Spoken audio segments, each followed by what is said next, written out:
Chief, it's great to be able to talk to you again, candidly, for the second time in the last couple of years. I was really looking forward to this one for many reasons. Number one, it was a great conversation last year. I learned so much from you, about the department. But this year, in particular, the last 3 weeks have been rather unbelievable when it comes to Maui and then Hillary, the earthquake. Yesterday, you had to deal with White Memorial's power outage. So, it's nonstop.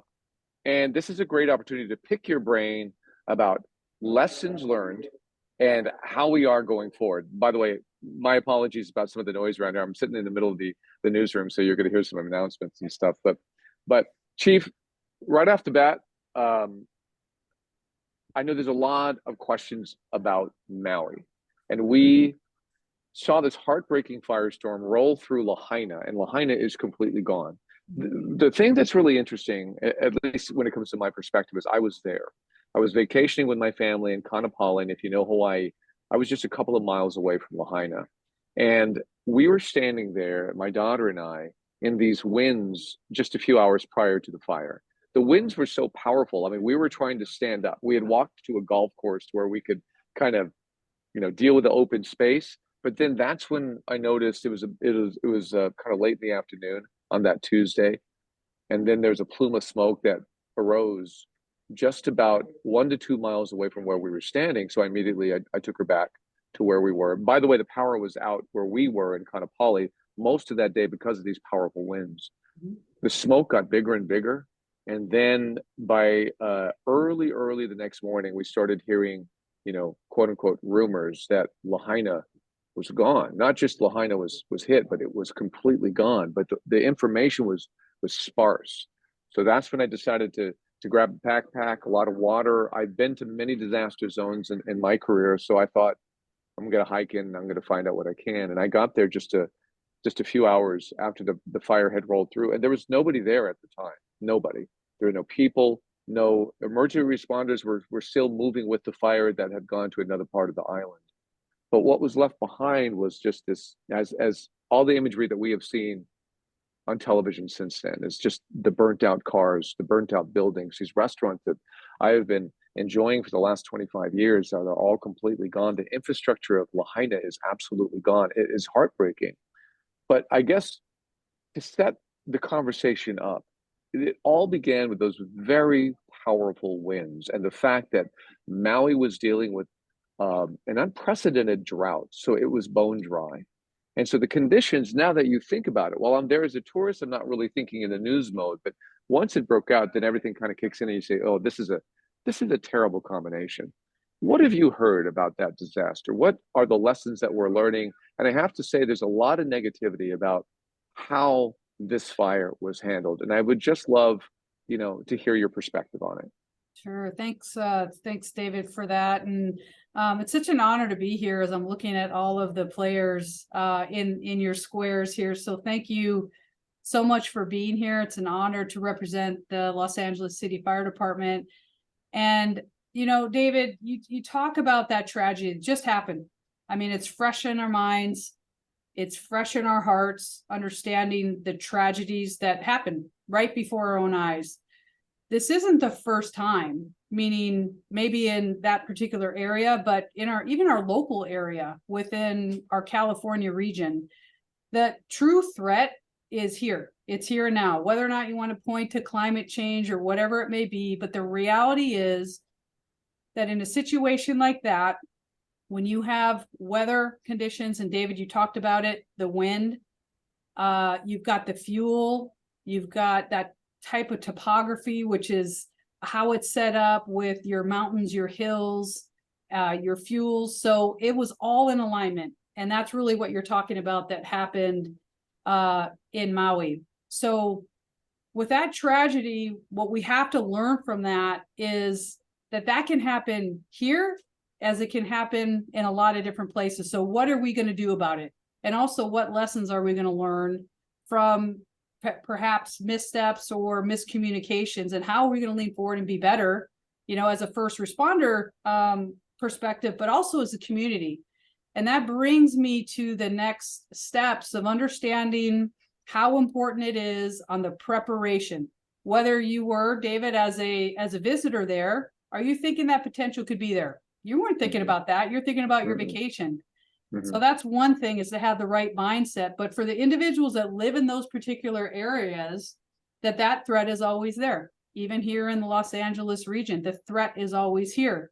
If anything, if we get out of this conversation today and we have a whole different mindset, understanding that preparedness is key to anywhere that you live. So here we are, this tragedy happens in Maui. Fast forward just a few weeks later, we're talking about a hurricane hitting California. Unprecedented. David, I heard you say that. And again, we kept saying that word over and over again when it comes to California is prepping for a hurricane. And on top of that, during the middle of the hurricane, we have an incident within an incident, is what we call it. We're leaning forward, and now we have an earthquake. And honestly, I could share with all of you, and the center of our emergency operations center, as the director running this incident from the command post, we get an earthquake, and I thought, really? It's an earthquake. But the good news is we were already together, and we already had a game plan, and we planned for incidents within an incident. But here it was right in front of us. So the focus today that I'd like to talk about is the preparedness piece. There's a prevention piece. I can tell you response is what we do within the LAFD. I can stand up in front of anybody and say the LAFD is a leader when it comes to response. We do that very, very well. We are blessed to have 106 fire stations, over 1,000 firefighters at the helm, running over 1,500 calls and transporting close to 600 patients. Yesterday, we happened to transport 750 patients to the hospital in a 24-hour period. So with that, response is what we do. And David, the next piece of that then is resilience. And how do we now recover and be more resilient in the future? So it's a four-pronged approach, but the preparedness piece is key. However we can prevent it, we move forward with that. We respond to the emergency, we mitigate it, we take care of it, and then we recover and we build in resilience, and we be better. We have to prepare ourselves to be better for the next time it circles around, and it will. I will tell you that. We are very well aware of that, I think, here in California. So you talk about lessons learned just from Maui. I mean, we are always leaning forward within the region, within the city, of how we can better prepare for any type of a disaster in our local communities. So we pay very, very close attention. In fact, we actually send resources there. We have our cadaver dogs. Unfortunately, we had to send those for the right reasons to help assist with the recovery piece. I think we're all aware that they still have over potentially 1,000 people that are reported as missing. So we're sending additional resources over there as we can. But we also are paying very, very close attention on perhaps where the communication failures were, and to make sure that we have our plans in place that we can communicate to the communities of be ready, be set, and we tell you to go. It's a ready, set, go mentality on the preparedness piece. And also, preparedness doesn't just happen right before that emergency. It's a whole different mindset of I'm preparing for what can happen today and what can happen in 7 years. So it's a different mindset. So lessons learned, I think, just from what the tragedy that did happen in Maui was make sure that we have good communications, that the communities are prepared. I don't think in a million years that anybody who lived in that area thought that that would be decimated the way that it was. So how do we prepare ourselves to make sure that first and foremost, we always are going to protect lives? You can rebuild. And the tragedies that have occurred there, whew, it makes my heart ache when it comes to individuals, 115 or so that they have verified that have passed, let alone the missing. So communication is going to be key, preparation is going to be key, and then it's about, okay, how do we rebuild and then build it back even better and more resilient, so that if something does happen like that, the community is going to be able to come through better than they did on the last time. Again, this is a reminder from what happened in Maui versus what happened up just north of us in Paradise. Same situation, people caught in their cars, limited ways out. Access and egress is always a concern. And that was a whole nother tragedy that we just could look backwards just a few years. So we have to continue to push to be better and prepare. And that's the key, and communication is also the key, David. This is interesting, and you said, preparedness, which is so important. From my perspective, just as a father with my daughter there, as opposed to just being a reporter out at your, yet another disaster zone, I was able to kind of absorb the processing of how you come to this reality. I'm watching her, and here we are in vacation mode. We're snorkeling, you know what I mean? Yeah. And then suddenly the winds kick in and we lose electricity, and we think that's fine. And then the fire breaks out. And I know that there is a lot of fear. There is concern with her. I know it's a tough lesson for her as well. It's a tough lesson for everyone to realize that we are never truly safe. We always have to be prepared, even when we're on vacation. Mother Nature doesn't know we're on vacation. And a lot of similar stories went out there when it comes to these tsunamis that took so many lives, as they were so happy that boom, disaster strikes and you have to be ready to go. What I think from my daughter's perspective was, she saw how quickly things can change, but how to find safety. We went through a plan immediately. We went back to where we were staying, which was this big resort that was brand spanking new. So it's up to fire code, which is very important. It had a lot of clearable space. It was space that was open to where we knew it was defensible. And then we had the beach and the ocean if worse comes to worse. So we felt like we were very safe there. And those are important lessons for her to learn. But going back to, let's say, Lahaina itself and the community, I think part of that disaster, and you mentioned it, we learned from Paradise. The winds were blasting so hard. People who don't realize how fast a fire can move in a normal standpoint, but especially with winds like that, they think they have time and they don't take it seriously. Right. I would love to talk to you just briefly. When you have winds that are 60, 70 miles an hour and a fire breaks out, what do people need to keep in mind when these situations could present themselves, on how quickly they need to react? Right. A wind-driven wildfire, our perspective, just so everybody's very well aware, maybe we need to do a better, have a better communication strategy. Wind-driven fire, we need to get out of its way. We protect lives and property, at least from the first responder perspective. But from the community's perspective, a wind-driven fire, we are not going to get out ahead of it. So then how do we as a community then lean forward and make sure we are trading time for space? Wind driven, you said 50, 60 miles an hour winds coming through. It's going to blow, just like you saw, blow through a community. We saw that at Paradise. We saw that just recently in the Woolsey fires, was out in Thousand Oaks all the way through Malibu within a day. And that is the power of nature. That's the power of wind. So I think it's really having a realistic approach of, if it's wind driven, it's a different mindset. There's no wind. We even have a different mindset of, okay, we got a little bit more time. We can hit it hard and fast with our water assets.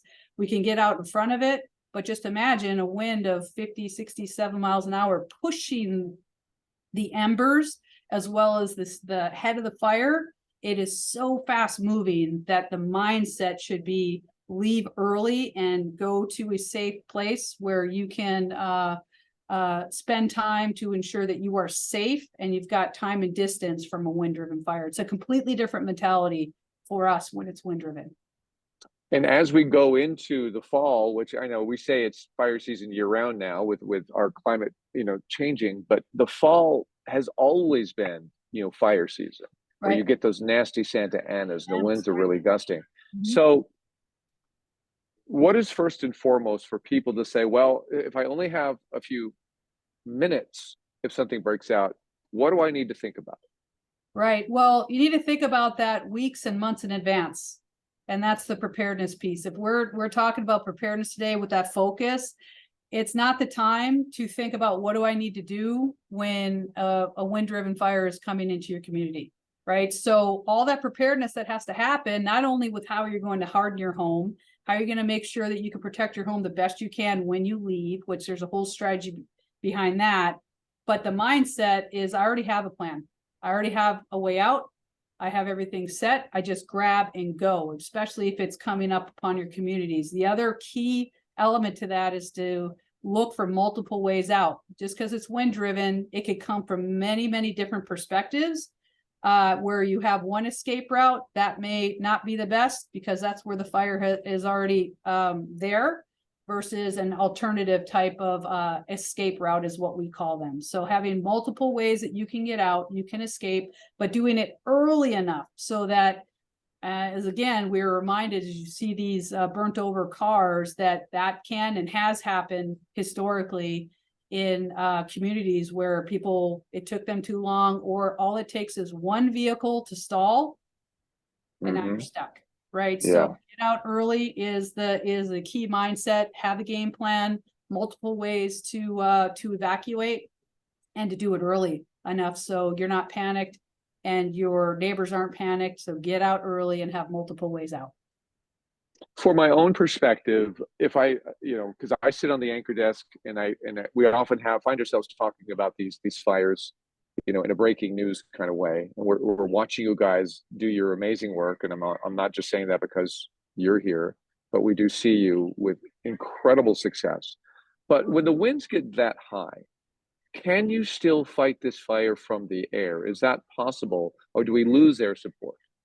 It really depends on a couple different factors. We have our subject matter experts. We have our own firefighters that are our own pilots, let alone a command staff that helps lead and guide as a command ship.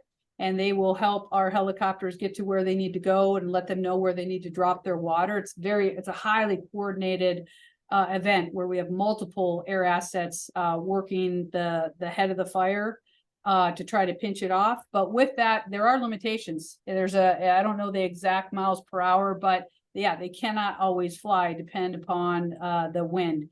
They will put themselves at risk, knowing what's at risk, meaning lives and property, but there are certain limitations as to when and how we can fly our medium helicopters.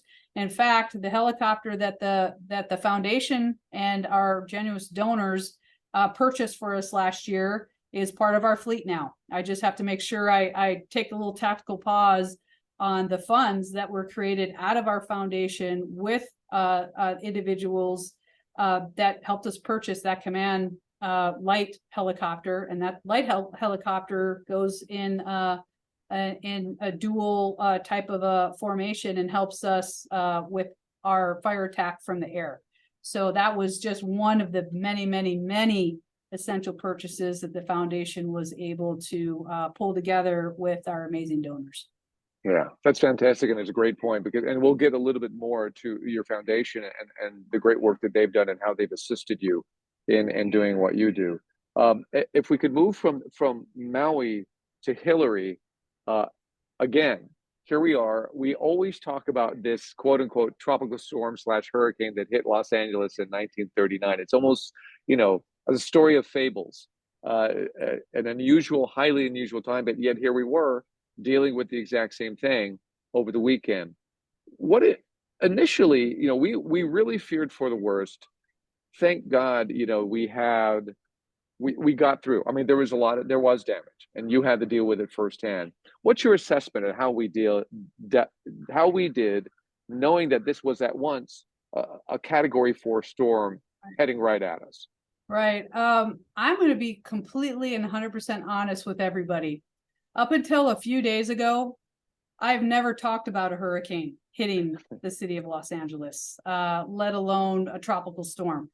But the beauty of that is that this is a whole different mindset compared to an earthquake or wildfire. We actually did have a few days to prepare, we took a huge step forward and leaned way forward in regard to city services, and also utilizing our friends on the media side to make sure that we lean forward, that the community was well informed when it came to the potential. You talk about now after, Monday morning quarterbacking. Well, did we do too much? From my seat, absolutely. We didn't. We needed to lean forward on this because we didn't know what was going to come. So we want to make sure that everybody is aware that we needed to lean forward, always with the mindset of saving. Again, you're going to hear me say this time and time again, lives and property. If we underestimate it, that's where we can actually lose lives and property. So good news is, you asked me, David, how do I feel about it? Knowing what was coming our way, we utilized those extra days of preparation and communication with the community. Some of the numbers I'm going to share with you are really eye-opening, meaning the lean forward posture of communicating with our community, saying, stay off the road, stay informed, stay put until this passes through. Tropical storms, when was the last time we even prepared for that? I actually called the fire chief from Houston.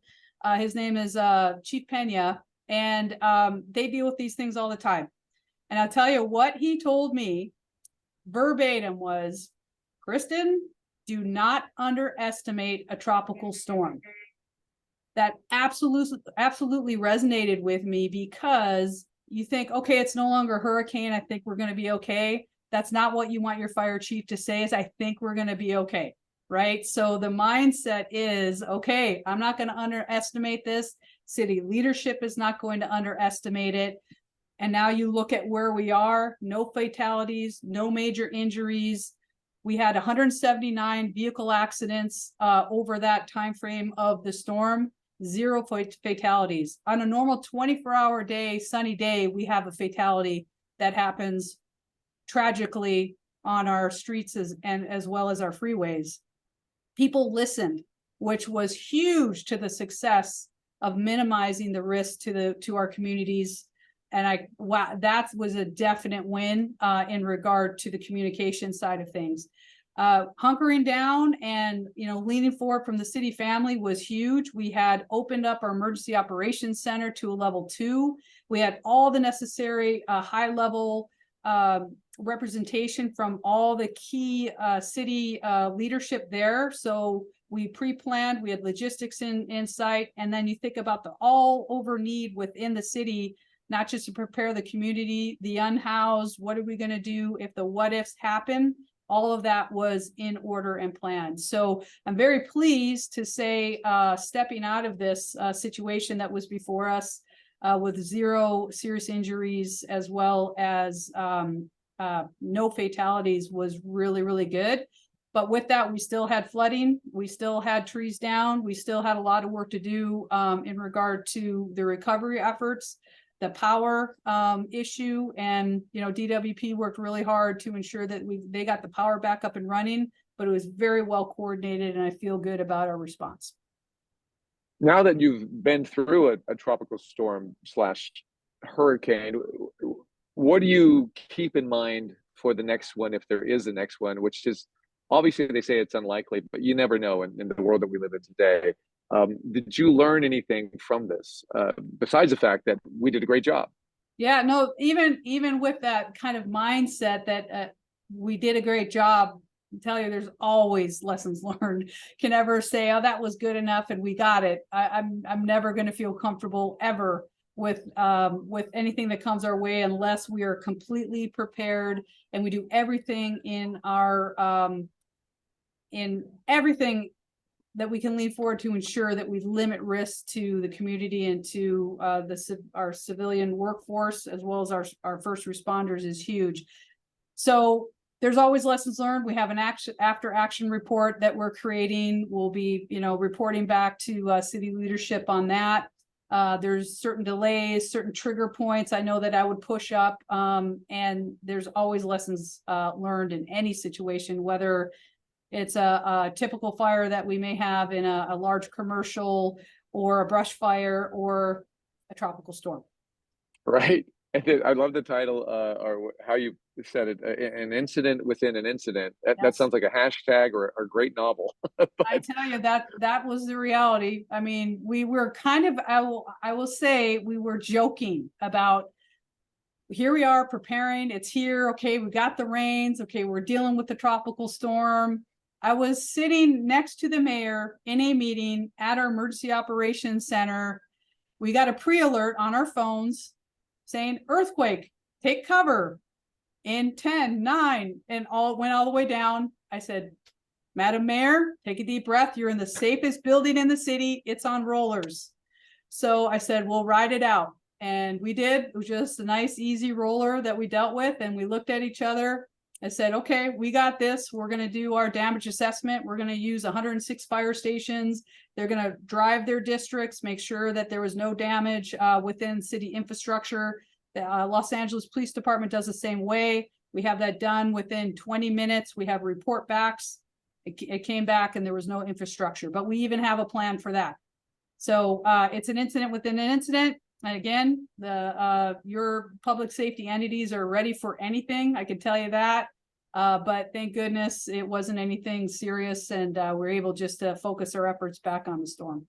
Yeah, and a 5.1 is not a small earthquake either. That's sizable. That's powerful. So when I heard 5.1, I'm like, what are we heading into now? But you, as a leader, then obviously have to have built into the plan as you're getting ready for this tropical storm to hit us. You have to have built into your plan leeway where you could stretch in different directions. How does that work? Right. No, and I'm so glad you asked that.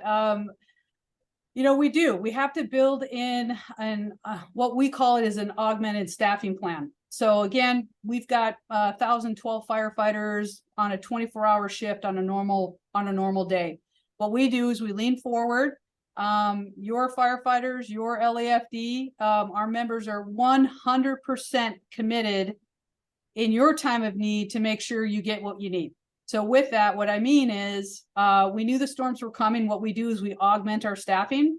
We have specialty apparatus, which of course, this makes a lot of sense. We staffed up our swift water apparatus. We had 3 full swift water teams.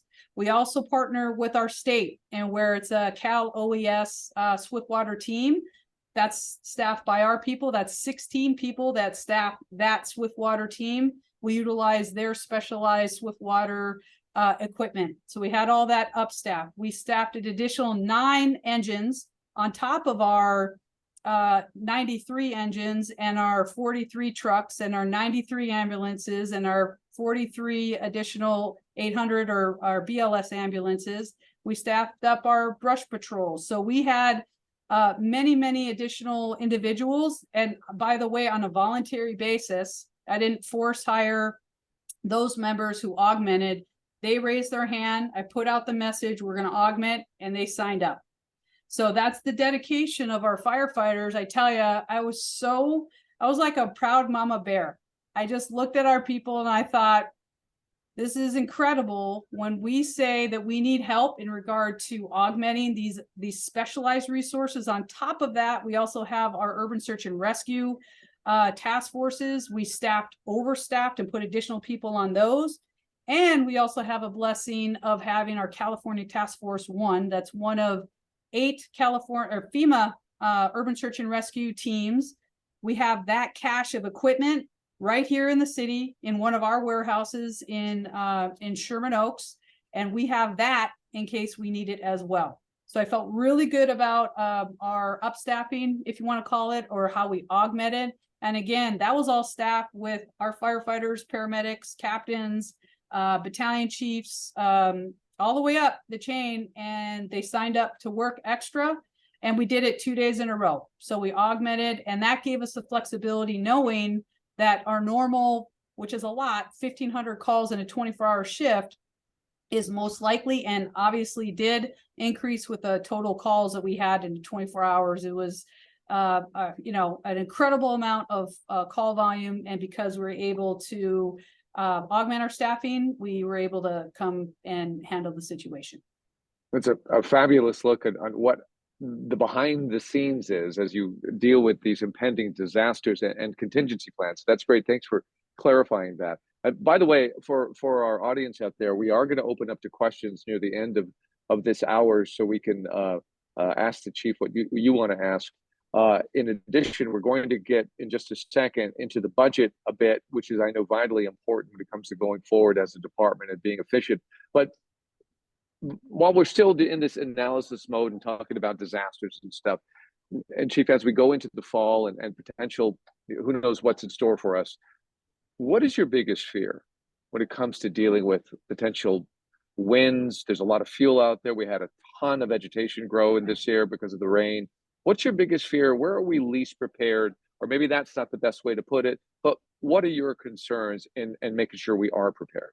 Yeah, I think if anything, even from this past tropical storm / hurricane, is to make sure, and that's what I'm so glad we're talking about the preparedness piece, because I can tell you from an incident within an incident and another incident, we're going to be spread thin. Even if it is a major earthquake that is citywide, statewide, the big one, those are the ones that keep me up.